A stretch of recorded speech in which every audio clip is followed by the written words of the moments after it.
Pawan Kalyan మారిపోయాడా? Yes, మారిపోయాడు. మాట మారుస్తున్నాడా? Yes, మార్చాల్సిన అనివార్యత ఏర్పడింది.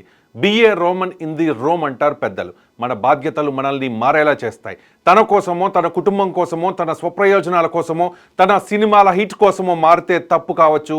కానీ తనను నమ్ముకున్న ప్రజల కోసం, దేశ సుస్థిరత కోసం, దేశ ప్రయోజనాలను పణంగా పెట్టైనా పబ్బం గడుపుకుని రాజకీయ ప్రయోజనాలు ఆశించే నాయకులను హెచ్చరించడం కోసం, మత సామరస్యాన్ని పాటించే దేశంలో మత విద్వేషాలు రెచ్చగొట్టే మత ఛాందసవాదులకు బుద్ధి చెప్పడం కోసం పవన్ మారాల్సి వచ్చింది, మాట మార్చాల్సి వచ్చింది. లెఫ్ట్ భావజాల నుంచి బీజేపీ విధానాలను బలపరిచే నేతగా రూపాంతరం చెందాల్సి వచ్చింది. పవన్ కళ్యాణ్ తనకు తానే సెల్ఫ్ గోల్స్ వేసుకుంటూ ఉన్నాడని, తాను గతంలో ఇచ్చిన స్టేట్మెంట్స్ను తానే ఇప్పుడు ఖండిస్తూ ఉన్నాడని కొందరు అత్యుత్సాహంతో వారి అభిప్రాయాల్ని చెప్పేస్తూ ఉన్నారు. వారి అభిప్రాయాల్ని నిర్మోహమాటంగా చెప్పడం తప్పు కాకపోవచ్చు. మన దేశంలో భావ ప్రకటన స్వేచ్ఛ ఉంది కాబట్టి అది నేరము కాకపోవచ్చు. కానీ భరించేవాడికి మాత్రమే తెలుస్తుంది ఆ పెయిన్. పచ్చిగా చెప్పాలంటే గుడ్డు పెట్టే కోడికే తెలుస్తుంది ఆ నొప్పి. నేను ఆల్రెడీ ఒక వీడియోలో చెప్పాను, ఏపీలో కూటమి విజయంలో పవన్దే కీలక పాత్ర. టీడీపీ బీజేపీలను కలపడానికి పవన్ పడిన ఇబ్బందులు, అవమానాలు అన్నీ ఇన్ని కావు. జగన్ అనే నియంత్రణ మళ్ళీ అధికారంలోకి రాకుండా చేయగలిగిన క్రెడిట్ పవన్కి మాత్రమే దక్కుతుంది. ఇన్ఫ్యాక్ట్ ఆ శక్తి పవన్కి మాత్రమే ఉంది. ఏపీలోనే కాదు, కేంద్రంలో ఎన్డీఏ తిరిగి అధికారంలోకి రావడంలో పవన్ పాత్ర కీలకం.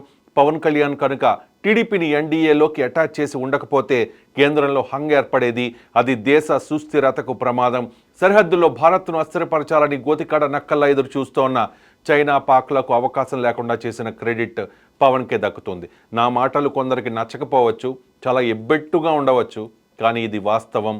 పవన్ లేకపోతే ఈ దేశమే అస్థిరతకు గురయ్యేది. వ్యూహం నాకు వదిలేయండి, నన్ను నమ్మి నాతో నడవండి అని పవన్ కళ్యాణ్ ఎన్నికలకు ముందు చెబితే ఏదో cinema dialogue అనుకున్నారంతా.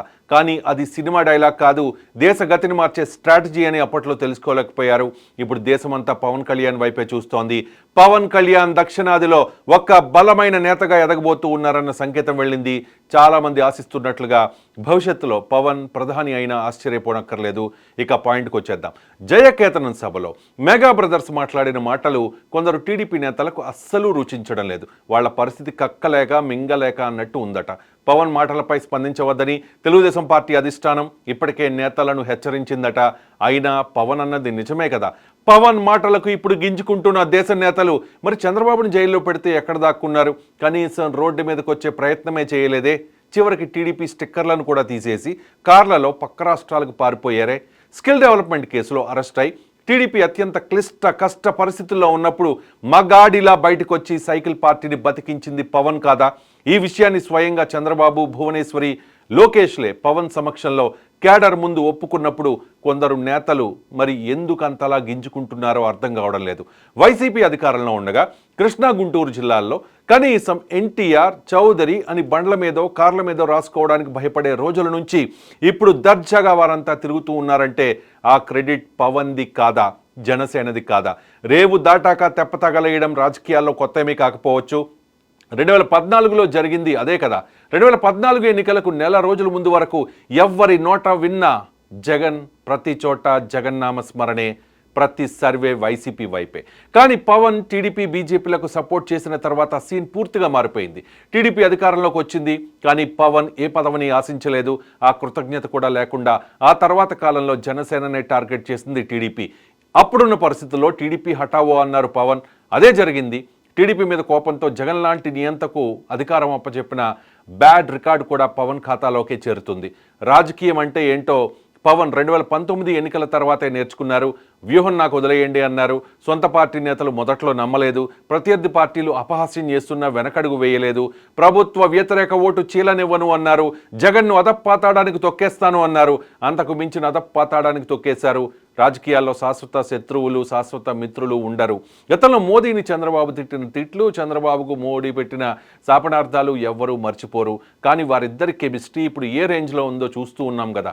Bharatiya Janata party నేతల కంటే మోదీని చంద్రబాబే ఎక్కువగా పొగిడేస్తూ ఉన్నారు. అలాంటిది రాష్ట్ర ప్రయోజనాల కోసం చంద్రబాబుతో, దేశ ప్రయోజనాల కోసం మోదీతో పవన్ కలిస్తే తప్పేముంది, పరిస్థితులకు అనుగుణంగా మారితే తప్పేముంది, మాట మార్చితే ప్రమాదమేముంది. అయినా పవన్ సాధించిన 100% స్ట్రైక్ రేట్ ముందు ఈ విమర్శలు, ఆరోపణలు బలాదూర్. నభూతో అన్నట్లుగా పిఠాపురం జయకేతనం సభకు వచ్చిన రెస్పాన్స్ చూస్తే ఎవరికైనా మైండ్ బ్లాక్ అవ్వాల్సిందే. భారతదేశంలో ఏ రాష్ట్రంలోనైనా ఏ ఒక్క నాయకుడికైనా ఇది సాధ్యమా? పిఠాపురం సభపై కేంద్ర ఇంటెలిజెన్స్ నిఘా పెట్టిందంటేనే పవన్ స్టామినా ఏంటో అర్థమవుతుంది. ప్రధాని మోదీ ప్రత్యేకంగా జయకేతనం సభ రిపోర్ట్ తెప్పించుకున్నారట. ఇతర పార్టీల సభల్లోలా మందు, డబ్బులు, పెట్రోలు, బిర్యానీ ఇవేమి ఇవ్వకపోయినా స్వతహాగా తమ డబ్బులు ఖర్చు పెట్టుకుని వివిధ రాష్ట్రాల నుంచి ఈ జయకేతన సభను దిగ్విజయం చేశారు జన సైనికులు, ప్రజలు. పవన్ స్పీచ్తో వారంతా హ్యాపీగానే ఉన్నారు. పవన్ మారడానికి, పరిస్థితులకు అనుగుణంగా మాట మార్చడానికి గల కారణం వారికి తెలిసినా తెలియకపోయినా అనవసరం. వ్యూహం నాకు వదిలేయండి అని ఎన్నికలకు ముందు చెప్పారు పవన్ కళ్యాణ్. చెప్పినట్టుగానే చేసి కూడా చూపించారు. జగన్ను అధపాతాడానికి తొక్కేశారు. అదే నమ్మకంతో ఉన్నారు ఏపీ ప్రజలు, జన సైనికులు. ఇక మెగా బ్రదర్ ఎమ్మెల్సీ నాగబాబు సభావేదికపై అనేక అంశాలు ప్రస్తావించారు. అందులో పిఠాపురం వర్మ అంశం కూడా ఉంది. వ్యూహం తమ్ముడికి వదిలేసి ఆరోగ్యం సహకరించుకున్న పార్టీ గెలుపు కోసం పనిచేశారు నాగబాబు. పిఠాపురంలో పవన్ ఓడించేందుకు వైసీపీ నేతలు ఎన్ని కుట్రలు చేసినా వాటన్నిటిని కూడా సమర్థవంతంగా తిప్పికొట్టారు. వర్మ అనుచరులు జనసేన క్యాడర్ను కవ్విస్తున్నా తొందరపడలేదు. సొంత పార్టీ నేతల్ని కంట్రోల్ చేసుకుంటూ, కూటమి నేతలతో కోఆర్డినేట్ చేసుకుంటూ తమ్ముడు పవన్కు రికార్డు విజయాన్ని అందించారు.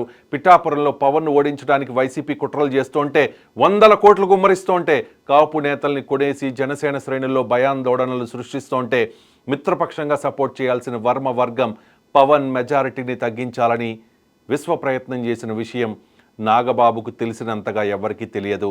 వర్మ వర్గం ఎన్నికలకు ముందు, ఆ తర్వాత చేసిన రచ్చ అంతా ఇంత కాదు. అంత జరిగిన రీసెంట్గా వర్మ చేసిన ఒక ట్వీట్ అగ్నికి ఆజ్యం పోసినట్టయింది. పవన్ గెలుపే కాదు అని అర్థం వచ్చేలా చేసిన ఆ పోస్ట్ నాగబాబుకు సహజంగానే ఆవేదన తెప్పిస్తుంది. కాబట్టి ఆ సభ వేదికపై నాగబాబు వర్మ కర్మ అంటూ మాట్లాడేశారు. ఒకటి మాత్రం చెప్పగలను, వర్మ లాంటి కొందరు నేతలకు తప్ప పవన్, నాగబాబులు పిఠాపురంలో మాట్లాడిన మాటలకు ఎలాంటి అభ్యంతరం లేదు.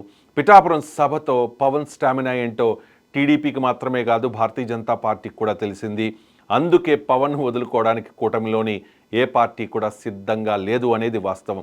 పవన్ ఏం చేసినా అది ప్రజా ప్రయోజనం కోసమే, రాష్ట్ర అభివృద్ధి కోసమే, దేశ సుస్థిరత కోసమే. ఈ విషయంలో పవన్ రాజీపడే ప్రసక్తే లేదు అనేది క్లియర్. పరిస్థితులను బట్టి పవన్ మారారు, మాట మార్చారు. ఇక మీదటే పవన్ అసలు సిసలు రాజకీయం చూడబోతూ ఉన్నాం. Let's wait and watch. This is Ravishankar Villa signing of.